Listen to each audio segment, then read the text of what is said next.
How's everyone doing? Great. Do you feel like this offense is ready to go? This was week one starting on Thursday of Preseason. Yeah, for sure. And it's been a lot of practice, a lot of attention to detail, and we're definitely ready.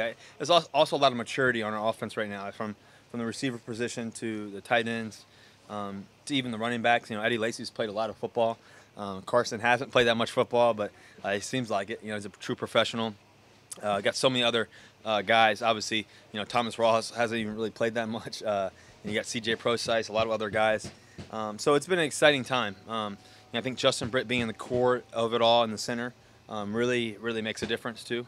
Having that centerpiece right in the middle. So we're definitely excited, and I think that we get to go against a great defense every day that challenges us. We challenge them. And it's been a great preseason, but that doesn't mean anything yet. It's one day at a time. You enjoy that day and you try to elevate your game each day. He was just talking about how difficult the decisions are going to be at receiver. Just how deep is that group? Yeah, it's exciting to see all the talent that we have at the receiver position, and it's been the most talented group we've ever had here in terms of just an overall group from left to right. It's been really exciting to see guys making plays, and it's definitely going to be a challenge. And this last game matters. This last week of practice really matters. It's tough to get to 53 people just in general. You got a great defensive players too. You got to decide on, and you got great guys on offense too. So, I'm excited though, because at the end of the day, no matter who makes the team or not, guys are going to get a chance somewhere because of all the hard work that they put on film with practice and with obviously the preseason games. With now you've played a couple games with it, what's the difference of you being healthy? How does it feel? Yeah, I mean, obviously it makes a difference. It causes problems for the defense a little bit, that much more, just to be able to move around, extend plays. I'm never really trying to run. Like I've always said, I'm just trying to find ways to make plays down the field and let guys, be special in who they are. But it definitely makes a difference. We had a great offseason, just really focused and doing everything I can to help our football team win. And it's going to be an exciting year, and we believe that. There are a couple of throws where you kind of climb the pocket and throw. Is that an element of your game, the movement within the pocket, that you think you've improved at? Yeah, I mean, I think that's something that as you continue to develop your game, continue to work on things, you try to find, as you're watching film in practice and you're watching film in games, you try to, okay, what could I have done there? Even if it's a successful play, how can I continue to try to improve? And at the end of the day, I don't want to take my instincts away either. The instincts are real. So it's a good balancing act of figuring out when to just slide up a little bit, when to step up and run, when to step up and run and throw. And, every play is a different play. It's a different, no matter what play you call, it could come out differently. So you just have to be prepared. Doug was talking about the whiskey route that you guys have. What does that say about the connection that you guys have? What would he say about it? He said that he has the freedom kind of to just elaborate in the rough. Yeah, he's probably talking too much. So he can get open. That's his job. He does a great job getting open, and yeah. What about just the chemistry that you guys have? So in terms of Doug and I's chemistry, it's been awesome just to watch his work ethic and us working together in the off seasons and just out here we have a connection that is really good right now. I think that ultimately he understands what I'm trying to do and what I really kind of need him to do, and he knows how to get open every time. So I just got to give him a chance, and that's a great thing. When you have a guy that it's like having a great jump shooter on your team. You just give him the ball and let him do his thing. So it's the same thing with a lot of guys that we have. Obviously Jimmy Graham's a guy like that too. Just give him a chance, and he's going to make a lot of good things happen. Now that you're healthy again, do you want to run more of the read option stuff this year? I think every game dictates itself. I think obviously it's an explosive thing. I mean, obviously over the past years we've been able to rack up a lot of yards in the running game because of that. I know, I guess a couple of years ago we were able to. I think I even ran for 800 some yards, and I think that's a big part for getting first downs and challenging the defense to make a decision and all that. So I think it'll definitely be a part of offense, but I also think with the running backs that we have too, in addition, we can run downhill right at them too. So I think it will be very versatile in the running game. You have to talk your coaches into doing more of that for fear of risking injury to you? No, there's no fear on our team. I play with no fear. They have no fear. We don't play that way. Did you lose a bet with Doug over the weekend? Yeah, I didn't really lose a bet, but Doug was like, "Who you rooting for?" You know, in the fight. I said the money team, man. Of course, Mayweather. He's 49-0. He's got to win. And he said, "Okay." And so then he on the sideline he said, "All right, so I'm expecting you to wear a do-rag and rooting for the money team then." I said, "You want me to do what?" He said, "Wear a do-rag." I said, "Okay." And he didn't believe I was going to do it. He said, he was like, $100 if you do it, you know.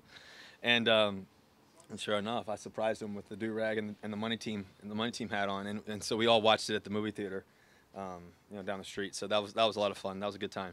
Did you have to buy the do-rag and the money team hat? You already had that. We went to go get the money team hat. Yeah. That was during practice that he said that, or a game? Say again. That Doug came up to you and. Yeah, that was at the end of the preseason game, the third one we had. So it's pretty funny. Think of the fight. I thought it was a great fight, actually. I thought McGregor did a really good job for never boxing. I thought he was, the first few rounds.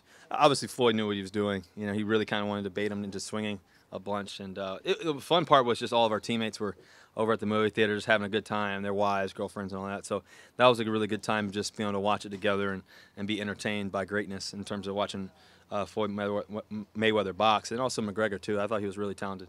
You've done some boxing training. How do you think you'd do in the ring? Terrible. Against Floyd, terrible. I get knocked out. but yeah, I think that I've had the fortunate situation to actually watch Floyd in person box and watch him practice. And in terms of the boxer, in terms of how he goes to work every day, and how he trains I've seen a lot of athletes train.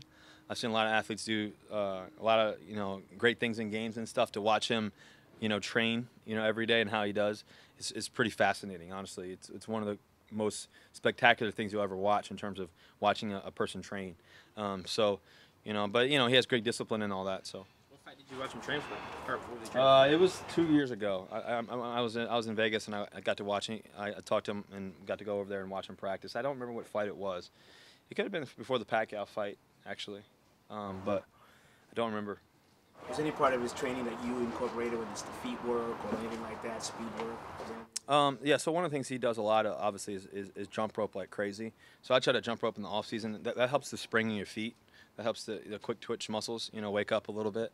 And just boxing in general, I was inspired by him, watching him box. And as I was sitting there, on the side of the ring watching him, box a couple years ago, I was like, man, this is a lot like playing quarterback a little bit. If you really watch his feet, And so then I just the balance and the quick twitch of the hips and just making a decision, all that was really kind of inspiring to watch. And so that's when I kind of really started, tapping into training that way too as well in terms of boxing and stuff. When you jump rope, have you ever counted how many times you can do it without stopping? Yeah, of course. Yeah, definitely do that. Gotten up to? I don't try to go like max. Sometimes I'll jump rope for 5 minutes, straight. This is a warm up, and it's not necessarily like a speed thing. It's just conditioning. And then other times, like I'll do it in between sets. So I'll do sometimes I'll do 300. So I'll do 10 on the right leg, 10 on the left leg, 10 double, at 3 sets of it, and then I'll just keep going. So that's kind of how I'll do that too as well. Big picture. 10 sets of it. Sorry, I said 3 sets. I did 100 once. Yeah. Pretty good. Yeah, it's pretty good. Big picture.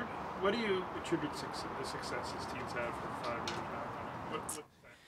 now? It comes down to a few things.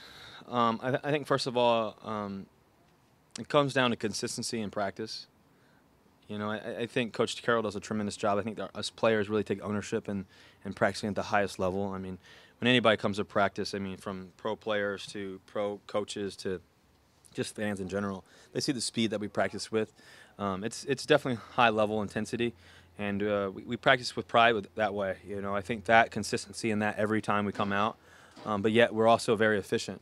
I think also too it comes down to the players that we have, the mentality of the players that we have in terms of, a lot of us have been underdogs or told we couldn't do something. And I think that really continues to inspire us, and we have so many leaders on the team because of that. The other thing I think that's really critical is that you have to play with a certain edge, and I think that every time we step on the field, we play with an edge. You have to have a balancing act though of not going over the edge too, and I think though from our experience since 2012, really, we've played with a tremendous edge, and most of the time we haven't gone over that edge. If that makes any sense, we play with control, but we also play with a high level of fire and passion in the game, and I think that we play with no fear because of that edge, and so I think that's really why. I do believe that playing at home is always crucial too. We have the best fans in the world, and that really does mean something. You think about some of the best teams in the National Football League or any sport. Usually, the best teams have great fans, and I think that because we have such great fans, they bring us energy. We bring them energy. It's a certain aroma in the air, and as a result, when we play at home. I think that gives us an added advantage. I think also because we play on the road so much and we have to go to the East Coast, even though we have such great fans, they still travel with us. And you guys have seen so many examples where our fans, in the third quarter and the fourth quarter on an away game are louder than the home team. And that makes a difference. You feel that energy, and no matter what, if you're in New York City at the Super Bowl 48, or if you're down in Florida somewhere, or no matter where you are. I think that our fans are the best in the world, and because of that. Anything else? Thanks, Ron. Thank you guys. Go Hawks. Yep.